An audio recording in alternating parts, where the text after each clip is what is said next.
Okay guys, ngayon testing natin yung ating amplifier na to na luma. Ayan, pasensya na kami mga kalat, di ko pa naalis kasi ang naging problema nito guys, hindi ko alam, baka siguro madumi lang. So pag sinasaksak siya, may putok-putok sa speaker.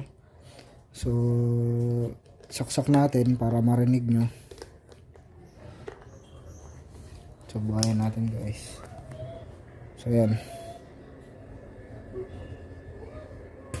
Yan oh. So may putok-putok siya. Parang may nasusunog. Sa kabila, ganun din yan. Oh no! So ang theory ko dito guys is may sunog or may dumi-dumi lang. So yun guys. So ngayon gagawin natin guys is baklasin natin.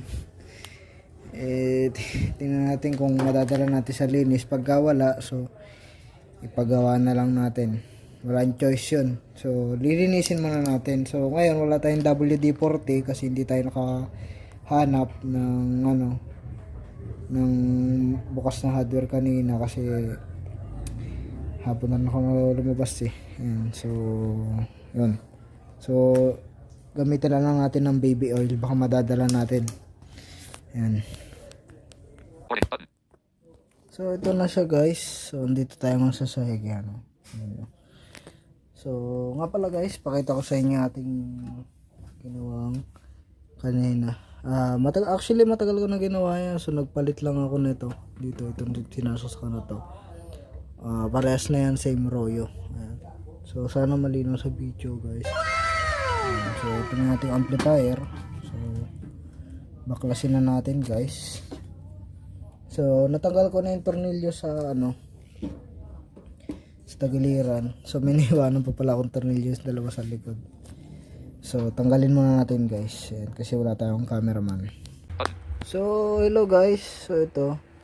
So pumakita ko na sa inyo. So yan yung ating loob ng amplifier guys. So tinanggal ko na rin yung knob. Ito na lang tatanggalin ko, itong dalawa sa selector. So ayan kung makikita nyo guys, so may dumi-dumi siya dito sa So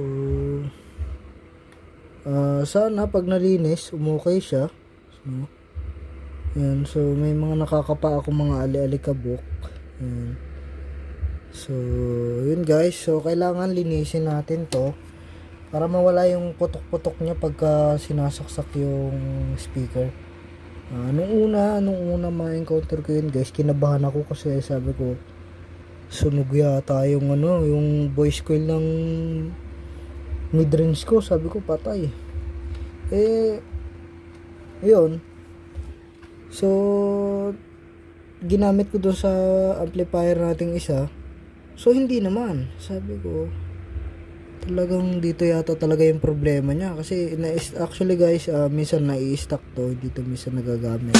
So mga ilang weeks tong hindi nagagamit minsan. So ayan may alikabok, ayan dumi. So may nakakapa ako mga dumi, mga alikabok. So ngayon gagawin natin guys is magpabaklas tayo. Ayan. So para malinis natin to ng ayos, kasi kung hindi natin to babaklasin, hindi natin malilinis to. Ayan, alikabok. Ayan. Ayan, kung nakikita nyo sa kamay ko, ayan, dumi yan. Sa So ang theory ako dito is madumi. Pati yung speaker terminal natin dito, ayan So kailangan natin linisin to. So yan. Ito guys yung isa sa pinaka-challenge sa akin kasi mabosisi kasi yung pagbabaklas nito. So yun. Oh no! Stay tuned lang kayo guys. So update ko kayo sa susunod na video natin. So dahan-dahan tayong maglinis. So wala tayong cameraman, so hindi ko na siguro ma-on cam. Pero kung may magiging cameraman ako mamaya, papakita ko sa inyo kung paano natin nililinis. Ayan. So ito guys, wait lang. Yan, so ito guys, so ayan, nabaklas na natin yan. Ayan, makikita nyo. Baklas na yan. Tatanggal na lang tayo. Itong isa, nabunot ko na to. magbabaklas pa ako ng mga wire harness na lang. So bubunutin lang naman yan. So sana malinis natin ng ayos at maging okay siya pagka nalinis na. So ito yung speaker terminal niya, yan kung makikita nyo. So yan siya guys. Yun, hello guys. So yan. So ang gagawin natin, yan, check na natin. So naikabit na nga pala natin yung mga knob niya guys. So hindi ko na naipakita sa inyo kasi may pasok ako today. So nagmamagalaw ako. So ngayon, mabilisan lang natin na gagawin. So nakasaksak na to guys, sa power on natin. Ayan, so nilagay na rin natin siya ng USB. Ayan. Ayan. So yan o, wala na tayong narinig na pumuputok-putok.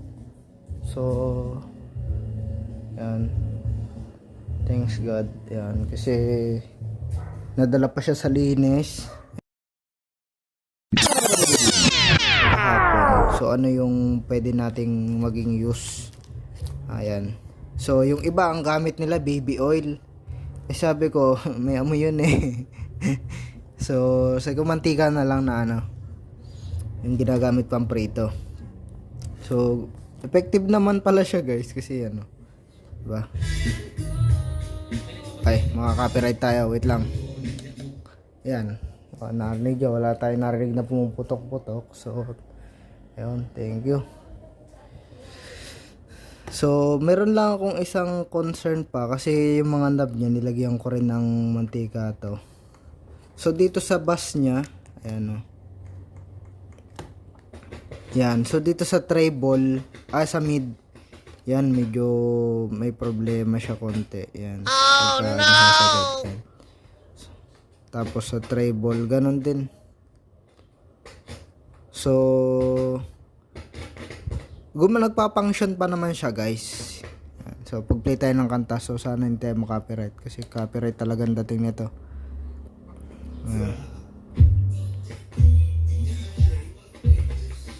Ayan o, nagpa-function pa naman siya.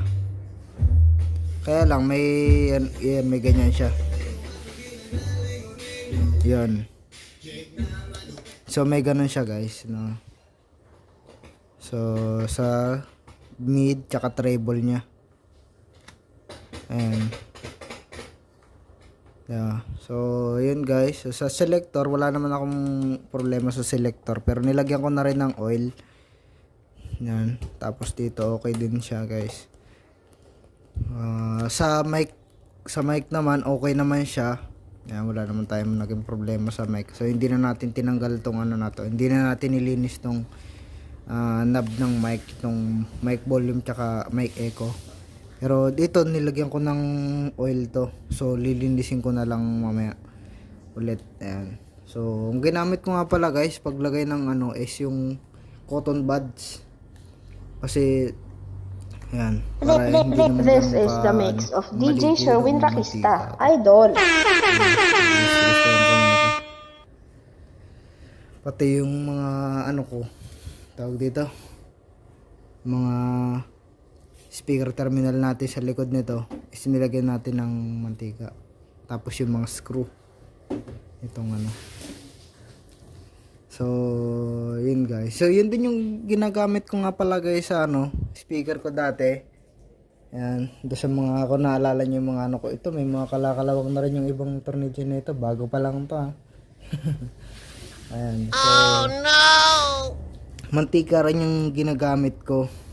So hindi ko alam na pwede rin pala siya sa amplifier gamitin.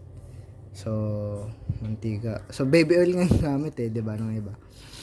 So ayan, so okay naman siya.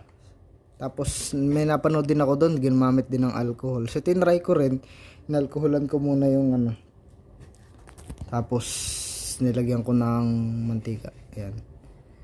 So siguro pagka hindi na nag-function to, pagawa na talaga to. Ayan. So matagal-tagal na rin kasi to guys. Siguro no! 1 year na siguro to. Ayan.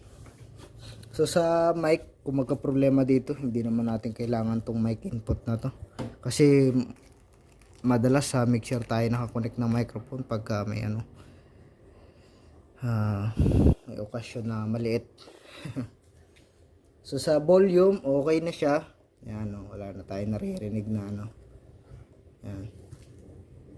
So yun guys, so okay naman yung volume niya. So nagpa-function naman siya. Dito naman nagpa-function naman siya sa mid and treble, kaya lang yun may ganyan lang siya. Itong bass okay naman, yung bass, yung mid, tsaka treble. So dito tayo may problema. So nagpa-function pa naman, so baka hindi na rin magtagal yan.